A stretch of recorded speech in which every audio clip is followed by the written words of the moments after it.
Hey, you guys, welcome back to my channel. This is going to be just a chat with me episode. This is kind of where all my stuff originated from, just having a chat with your fellow psychic, with your spiritual friend, but this one is spiritual mama. The reason why I did the spiritual mama stuff is because, well, one, I'm a mom of four. So if there's anything I know, it is I can combine my love for teaching and guiding people. And then when I add the spiritual aspect, which is something that I'm so passionate about, because without the soul identity, without the spiritual self, the human self, the earthly self will just struggle. So today we're discussing vulnerability.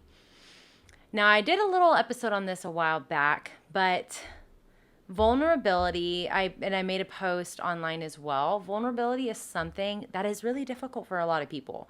And I can totally understand that. The biggest question that I was getting was, what if like others use it against you? What if others use your vulnerability as a weapon against you? Now, first of all, we have to really understand vulnerability itself and what that encompasses. And half the time, more than half the time, vulnerability is mostly about being comfortable with yourself and your energy and really who you are at your core. And I think that's where we get tripped up a lot of the times, is because when you are asked to be vulnerable, or when you want to be vulnerable, you put yourself in the situation of, okay, like, let's be honest, because being vulnerable usually means getting 100% honest with yourself. And I think that's something that not a lot of people do. So vulnerability is really digging deep, searching down within you and finding those parts of yourself that you closed off because maybe you deemed them unworthy of love, or maybe they were just too much. Whenever you were growing up, you might have been told that you were too much. So that part of you was just stifled and stuffed down. So bringing those parts of yourself up and showing them to others is a big step. A lot of people are easy, they find it easier. Like, this is the drastic other side of the coin. A lot of people are totally fine divulging everything to others, but a lot of the time is that vulnerability, that speaking about everything in your life, is that just dumping on people, or is that I'm opening up in an honest way and giving you my vulnerabilities? So when you think of somebody who you see and you're like, wow, that's like really bold of them to just like divulge out all that information, you have to remember, like, is that really true? Is what they're saying deep down honest and really personal, or just really honest about themselves? But it's good to focus on ourselves first, because at the end of the day, you are going to be your harshest critic. And if you can love yourself unconditionally, no matter what it is that you decide to share or bring with the world, or the way you walk in the world, because that's a big one too, walking the authentic life and living your authentic life asks you to get really vulnerable in areas where, you were told that that's not okay. So now let's address what it is when, you feel like somebody's going to use that vulnerability against you. I think that is a definite power struggle, because that puts you in a situation of victim mindset, and it's really easy to get trapped and in those repetitive cycles of, well, if I open up, or if I am my truest self around those people, then they probably won't accept me. They probably won't understand. And we don't want other people to, let me say it this way. It's not our job to worry about how other people are going to perceive our vulnerabilities, how they're going to accept those, if they're going to accept those, and whether or not it's going to fit into their life, right? Because then that's worrying about others. And I can't tell you this enough, because I am somebody who is so familiar with people pleasing, and to be unaware of your people pleasing tendencies. And then once you are brought to the awareness of, oh my gosh, like, I was living from a place of people pleasing and molding myself just to make everybody else around me comfortable, and I can't make myself too big because then it'll just be way too much for them to handle. I don't want to show them my truest self because maybe it wouldn't fit the dynamic or the relationship, or wouldn't fit the right setting where we're at, what we're doing, what we're talking about.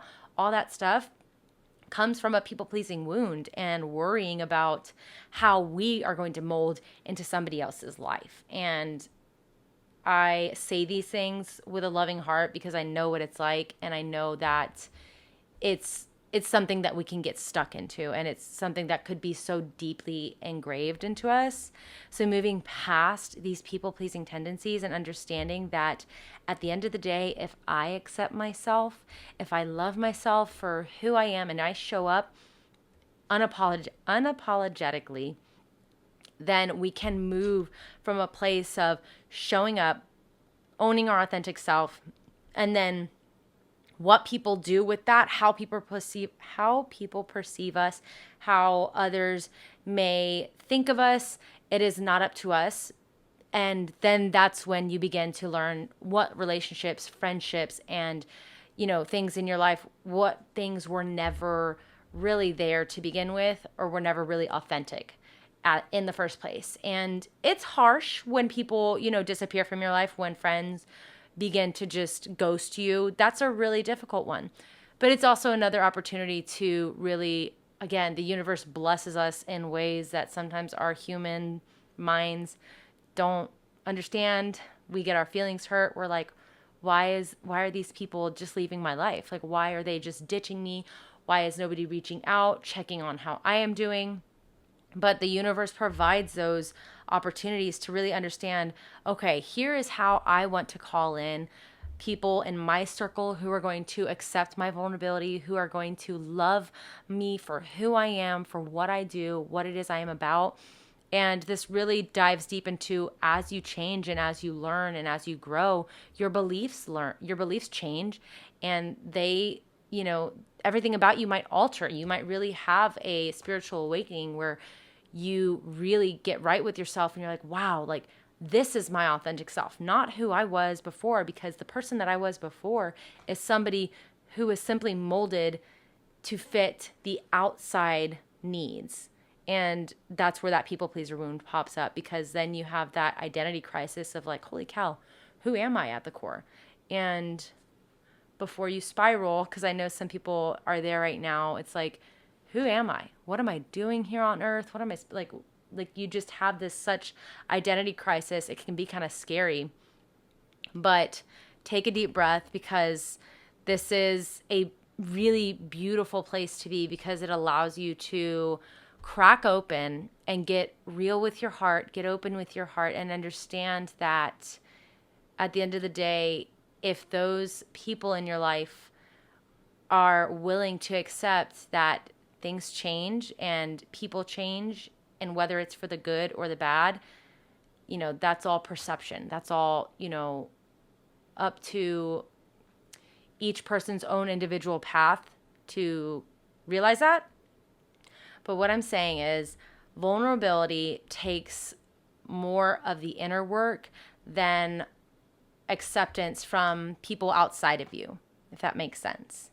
So I just wanted to share that little tip on vulnerability, because I know that when we move along this path and this journey to self-acceptance, radical self-love, and living our most authentic life, trying to live by the beliefs that feel in alignment with our heart and in our soul, along the way we begin to have a lot of questions, and then a lot of doubts rise up as, what if, those around us can't understand me, or won't accept me, or will use my vulnerabilities against me. Just know that as long as you follow your inner light and your inner compass in your own life, and whatever happens thereafter is all in divine love, all in divine order, because, the universe and God does not make any mistakes.